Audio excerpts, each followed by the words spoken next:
بسم الله الرحمن الرحيم الحمد لله رب العالمين وأصلي وأسلم على نبينا محمد وعلى آله وصحبه أجمعين أما بعد. Chapter Spousal Treatment. Each spouse is obligated to live harmoniously with the other through maintaining good company, refraining from causing any harm, and not hesitating in giving their due rights.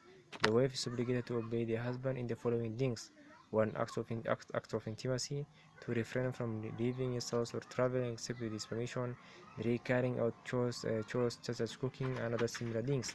The husband is required to spend on the wife's expenditures and clothing in a fair manner. He is based on Allah saying, وَعَشِرُهُنَّ بِالْمَعْرُوفِ, live with them honorably. It's also based on the following hadith, أستوصوا بالنساء خيرا, treat women good, خيركم لأهله, the best of you is the one who is best to his family. إذا دعا رجل امرأته إلى فراشه فأبت أن تجيء لعنتها الملائكة حتى تصبح. If a man calls his wife to his bed and she refuses to come, then the angels curse her until the morning. Additionally, a husband should be equitable in his dealings between his wives, such as the division of his time, spending on them, clothing them, and everything else in which he is able to maintain equity with them. The Prophet ﷺ said, "Man kanat lahu imra'atani فمال إلى إحداهما جاء يوم القيامة وشقه مائل." Whoever has two wives but inclines towards one more than the other will come on the day of judgment leaning more to one side. So reported on the authority of Anas bin Malik رضي الله عنه, من السنة إذا تزوج رجل البكر على طيب فأقام عندها شعبا وقسم, وإذا تزوج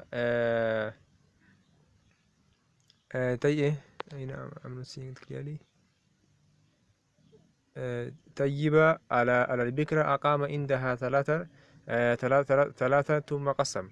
It's from the sunnah that when a man marries a virgin while being married to another virgin, he should remain with the virgin for 7 days and afterwards divide the days equally between them. If he marries a woman who is an virgin, then he stays with her for 3 days and then divides the days between them. Aisha radiallahu anha said, كان الرسول صلى الله عليه وسلم إذا أراد سفرا أقرأ بين نسائه فأيتهن خرج سهمها خرج بها معه. When the Messenger of Allah had to travel, he will draw lots among his wives, and the one whose lot was chosen will accompany him.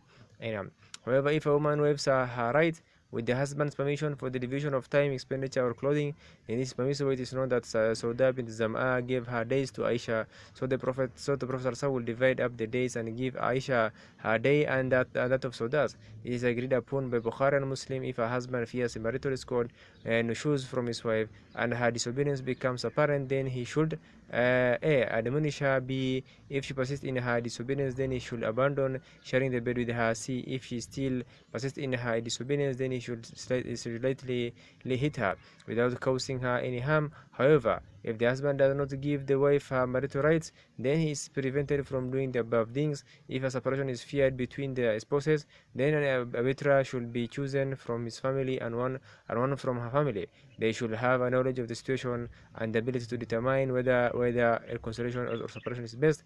They should try to make a consolation between them if this is acceptable to both parties, with some form of compensation or not, or they should separate them. So whatever decision the arbitrators decide, it becomes binding on the parties, and Allah knows best.